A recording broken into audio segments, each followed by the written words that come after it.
Hi everyone, this is Anuj and I'm your mentor on this platform. So welcome everyone to Fundlearn by Anuj official YouTube channel. So दोस्तों अब RRB group D का exam भी बहुत जल्दी होने वाला है। आरआरबी एनटीपीसी का जो 7th फेज का एग्जाम था उसकी डेट आ चुकी है। सो अब उसके कुछ टाइम बाद ही आपका ग्रुप डी का एग्जाम भी हो जाएगा। जैसा कि आप सभी लोग जानते हैं ग्रुप डी का एग्जाम आपका अब एनटीपीसी की वजह से ही रुका हुआ था, लेकिन एनटीपीसी 7th फेज का एग्जाम अगर हो जाएगा तो ग्रुप डी का एग्जाम भी अब होते देर नहीं लगेगी। आपको अगस्त एंड या सितंबर में आपको पेपर देखने को मिल जाएगा। ठीक है, अब ऐसे में बच्चों के सवाल आने लगे, सर हमें बता दीजिए कि कौन से जोन से क्या क्या आपको एक्सपेक्टेड मार्क्स कितने रह सकते हैं, सेफ स्कोर क्या रह सकता है, कितने नंबर हम ले लें कि मिनिमम इतना तो ले ही लें, ऊपर नीचे जो भी होगा वो देखा जाए लेकिन एक बेस हमें मिल जाए। सो सबसे पहले जो स्टार्ट करने जा रहे हैं वो करने जा रहे हैं हुबली जोन से। ठीक है, तो हुबली जोन के बारे में आज सारी चीजें जानेंगे। सो आप वीडियो को एंड तक जरूर देखिएगा, नए हैं तो सब्सक्राइब कर लीजिए, बेल आइकन को प्रेस कर लीजिए। ठीक है, तो चलिए स्टार्ट करते हैं। सबसे पहले जो हमने फॉर्म यहाँ पर परफॉर्मा पूरा यहाँ पर बनाया हुआ है, 1 बाय 1 उसे डिस्कस करेंगे। सबसे पहले बात करते हैं आपकी वैकेंसी प्रीवियस कितनी थी और इस बार कितनी वैकेंसी आपको देखने को मिली है। तो प्रीवियस जो वैकेंसी थी वो आपकी 2293 वैकेंसी थी। ठीक है, 2293 वैकेंसी आपको देखने को मिली थी। बात कर लेते हैं अब कितनी है। तो अब की अगर बात करें तो 7167 के करीब आपकी वैकेंसी इस बार हुबली जोन से आपको देखने को मिलेंगी। ठीक है, इतनी चीजें क्लियर हो गई। तो यहां पर जो सबसे बड़ा गैप हो गया वो हो गया वैकेंसी का।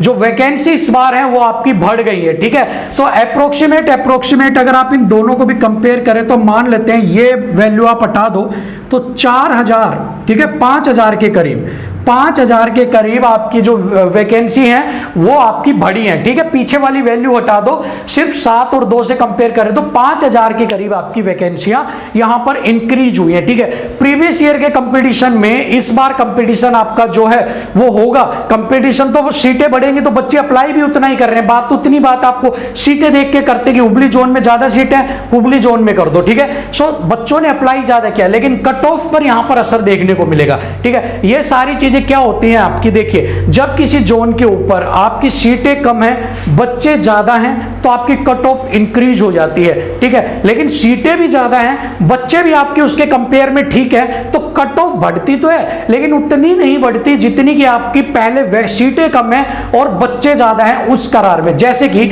आप यहां से देख सकते हैं, मान लो आपकी वैकेंसी है इतनी, ठीक है, मान लो वैकेंसी है इतनी यहां तक और बच्चे हैं यहां तक, तो आपकी कट ऑफ डेफिनेटली बढ़ेगी। लेकिन अगर आप वैकेंसी यहां तक कर देते और बच्चे कुछ ऊपर हल्के से हैं तो आपको क्या होगा, आपकी कट ऑफ तो बढ़नी है लेकिन इतनी नहीं बढ़ेगी जितनी कि आपकी वैकेंसी कम और बच्चे ज्यादा होने पर बढ़ती है। ठीक है, इतनी चीजें आपको समझ में आ गई। अब अगली है आपकी सेफ स्कोर, सेफ मार्क्स क्या रह सकता है। ठीक है, और इस पर पहुंचने से पहले एक बार हम ये देख लेते हैं मॉक टेस्ट के बारे में। ठीक है, अब बात करते हैं, बहुत से बच्चे ने मॉक टेस्ट आपका स्टार्ट कर रखा है, एग्जाम की स्ट्रेटेजी क्या होनी चाहिए, कैसे तैयारी करनी चाहिए। तो देखिए सबसे अच्छी जो स्ट्रेटेजी होती है वो होती है आपको सबसे पहले एग्जाम के बारे में पता होना। ठीक है, सो जिन ने भी हुबली जोन के अंदर अपना अप्लाई किया है सबसे पहले उनको जो तैयारी करनी है वो अपनी वैकेंसी और उसके बाद आपके कितने नंबर मैक्सिमम आपके एक मिनिमम आपको एक आइडिया हो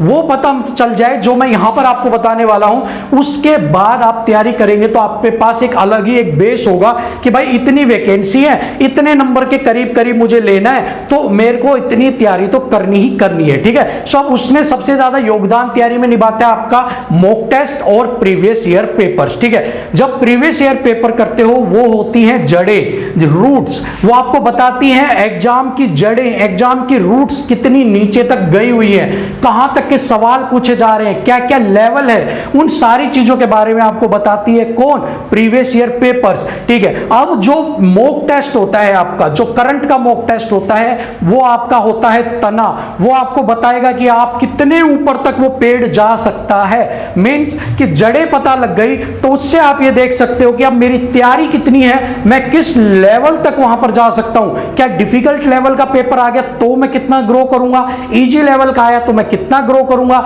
डेली मैं तैयारी कर रहा हूं तो मैंने कितनी तैयारी की, वो आपको बताते आते हैं मॉक टेस्ट। सो किसी भी एग्जाम की कमर तोड़ने के लिए दो चीज बहुत जरूरी है, एक तो प्रीवियस ईयर पेपर, एक मॉक टेस्ट, और तीसरा जो इनके पीछे बिहाइंड द सीन, पर्दों के पीछे जो है वो है कठिन मेहनत और एक एक कॉन्सेप्ट को क्लियर करते चलना। ठीक है, अब बात उठ के आती है प्रीवियस ईयर पेपर तो आप कहीं से भी कर लोगे। अब बात आती है कि भैया जो मॉक टेस्ट है वो कौन सा अच्छा है, क्या टेक्स्ट बुक अच्छा है, ग्रेड अप अच्छा है, अड्डा 24/7 आपका है वो अच्छा है, या जितने भी आपको ये करवाते हैं आपको अवेलेबल करवा रहे हैं, हर किसी के आजकल हर एक के साथ एक एक अपना मॉक टेस्ट चल रहा है, क्या वो अच्छा है, या फिर हम मॉक टेस्ट ऑफलाइन लगाते हैं वो अच्छा है। ठीक है, सो यहां पर मैं आपको बता दूं कि कहीं भी किसी भी मॉक टेस्ट को आप ले लीजिए, ये मत समझिएगा कि मैंने टेस्ट बुक का लिया है तो टेस्ट बुक भाई बहुत यूं समझ लो कि जहांगीर की तलवार है और अगर मेरे पास ग्रेड अप है तो वो कुछ भी नहीं है। ठीक है, बिल्कुल ये समझने की भूल मत करना, सबके लेवल बराबर से ही है, कुछ 19-20 का फर्क है, वो कभी उसमें ऊपर हो जाता है, वो कभी कोई सवाल उसमें नीचे हो जाता है, लेकिन मॉक टेस्ट में जो लेवल है वो सेम देखने को मिलेगा आपका। ठीक है, बट अगर एक मेजोरिटी की बात करें तो टेस्ट बुक की मेजोरिटी ज्यादा है, टेक्स्ट बुक बच्चे ज्यादा खरीदते हैं, अब वो क्या कारण है वो नहीं पता, बट टेक्स्ट बुक ले लो, ग्रेड अप ले लो या कोई भी ले लो, सारे के सारे आपके जो मॉक टेस्ट है बेहतरीन है। बस आपको मॉक टेस्ट डेली का एक लगाना है या 2 दिन के अंदर एक मॉक टेस्ट लगाना है। ठीक है, अब बात कर लेते हैं और आपको क्या क्या करना है। अब जो ऑफलाइन कर रहे हैं उनको क्या कर रहे हैं, ऑफलाइन वालों को सबसे पहले क्या करना है भाई, ऑफलाइन वालों को अपनी टाइम रख लेना है स्टॉप वॉच, और 1 घंटे के टाइम के अंदर ही आपको वो सवाल को परफॉर्म करना है। ठीक है, अब ऑफलाइन और ऑनलाइन में डिफरेंस क्या है, ऑफलाइन ऑनलाइन में डिफरेंस ये है मेरे भाई कि ऑनलाइन के अंदर पर सवाल के ऊपर, एक सवाल के अंदर आपने 2 मिनट लिए तो आपको यह भी बता देता है अपने सवाल में 2 मिनट लिए हैं, एक सवाल में 30 सेकंड लिए हैं, या एक को आपने देखते ही टिक कर दिया।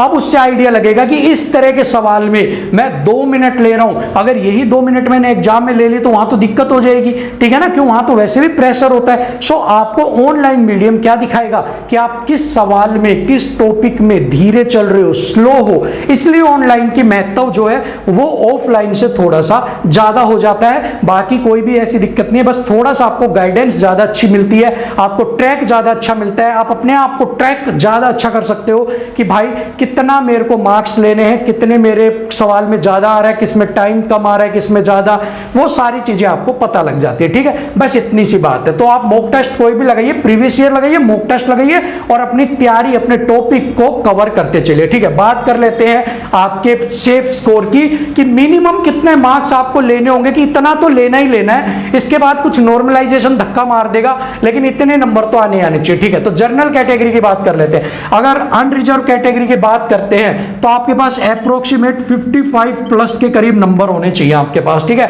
अब 55 प्लस का मतलब 55 हो या 56, 57, ऊपर कितने भी हो सकते हैं, 55 से कम नहीं लेना आपको। ठीक है, याद रखना इस चीज को। बात कर लेते हैं ओबीसी की, तो ओबीसी में आपके पास 53 प्लस, ठीक है, 53 प्लस नंबर आपके पास ओबीसी के अंदर होने चाहिए। ठीक है, अब आप कहोगे ओबीसी और अनरिजर्व में तो आपने 1-2 नंबर का गैप है, ये वो गैप नहीं, आपको मैंने 53 प्लस बताया है, आप तैयारी 53 की करोगे तो ही जाके आपका एग्जाम निकल पाएगा। ठीक है, वो लेवल अलग है बिल्कुल। सो आपको यहां पर 53 प्लस ही अपने टारगेट को बना के चलना है। बात कर लेते हैं एससी की, तो एससी के अंदर अगर आपके पास 50 प्लस नंबर हैं तो आप बिल्कुल डेफिनेटली उसे क्रॉस कर जाओगे, उसे पार कर जाओगे, बिल्कुल सोचने की जरूरत नहीं है। एसटी की बात करें तो अगर आपके पास 48 प्लस है तो भी आप बिल्कुल क्लियर कर लोगे, आप बिल्कुल, आपको घबराने की जरूरत नहीं है। ठीक है, सो अगर अनरिजर्व के अंदर आपके 55 प्लस, ओबीसी 53, एससी 50 प्लस और एसटी 48 प्लस नंबर तक अगर आप ले सकते हो एग्जाम में तो आप बिल्कुल सेफ स्कोर में हो, आपको घबराने की बिल्कुल भी जरूरत नहीं है। बात कर लेते हैं यहां पर marks in mock test. Mock test में कितने नंबर आने चाहिए, अब जो नंबर आपके यहां आ रहे हैं ना, मॉक टेस्ट में आपके नंबर इससे ज्यादा ही आने चाहिए। अगर आप बात करते हैं अनरिजर्व की, भाई अगर आप अनरिजर्व हैं, अनरिजर्व में आपके कितने नंबर आने चाहिए, तो यहां पर मैं आपको बता दूं अनरिजर्व में आपके 60 के करीब नंबर आने चाहिए। ठीक है, अगर आप 60 के करीब नंबर ले रहे हैं, अगर आपके 60 के करीब नंबर आ रहे हैं मॉक टेस्ट में, ठीक है, तो आप ये मान सकते हो कि आप अभी तक इस लाइन तक पहुंचे हो 55 वाली पे। लेकिन अगर आप 60 प्लस नंबर लोगे तब आप अपने आप को सेफ मानना, तो आपको नंबर कितने लेने की जरूरत है, 60 प्लस के। ठीक है, सेम यहां पर आपको 55 प्लस, ठीक है, कितने, ओबीसी को 55 प्लस नंबर आपको लेने की जरूरत है। बात करते हैं एससी, एससी को आपको 53 प्लस नंबर, ठीक है, 53 प्लस नंबर अगर आप एससी में लोगे तो आप अपने आप को सेफ समझ लेना, नॉर्मलाइजेशन का भरोसा नहीं, कम मिले ज्यादा मिले, ठीक है। एसटी की बात करते हैं, एसटी अगर आपके 50 प्लस नंबर ले लेता है मॉक टेस्ट में तो वो अपने आप को सेफ समझ सकता है। तो यहां पर जो सारी चीज आपको मैंने डिस्कस कर दी है हुबली जोन वालों के लिए, जिन जिन का भी जोन हुबली है उनको यही स्ट्रेटेजी बना के चलनी है, ठीक है। 2 दिन में या 1 दिन में एक मॉक टेस्ट, ये इतने मॉक टेस्ट में नंबर आने चाहिए, इतना ये एग्जाम का सेफ स्कोर रह सकता है आपका, ठीक है। इतना टारगेट तो आपको लेके चलना है, ये वैकेंसीज है। और हुबली जोन वालों को इतनी मेहनत आपको करनी है कि आप इतने नंबर मॉक टेस्ट में ले लो और एग्जाम आपका इतने नंबर पे निकल जाए तो आप बिल्कुल सेफ हो, आपको घबराने की बिल्कुल जरूरत नहीं है। रो मार्क्स इतने आ जाए आपके, ये रो मार्क्स हैं, अगर रो मार्क्स इतने आ गए हैं आपके, ठीक है, इसके करीब आ गए, अगर इससे थोड़े बहुत नीचे भी रह जाते तो नॉर्मलाइजेशन उनको कंप्लीट कर देगा, ठीक है, लेकिन इतने नंबर तो आपके कम से कम आने चाहिए, ठीक है ना। सो यही सारा था। कल किसी दूसरे जोन के ऐसे करके 1 बाय 1 सारे जोनों के बारे में मैं डिस्कस करूंगा। आज हुबली जोन के लिए स्पेशल वीडियो थी, स्ट्रेटेजी वीडियो थी। सो जिन जिन का भी हुबली जोन है ऐसे अपनी तैयारी करते रहिए। कल किसी नए जोन के साथ, नई वीडियो के साथ फिर मिलूंगा, तब तक के लिए जय हिंद।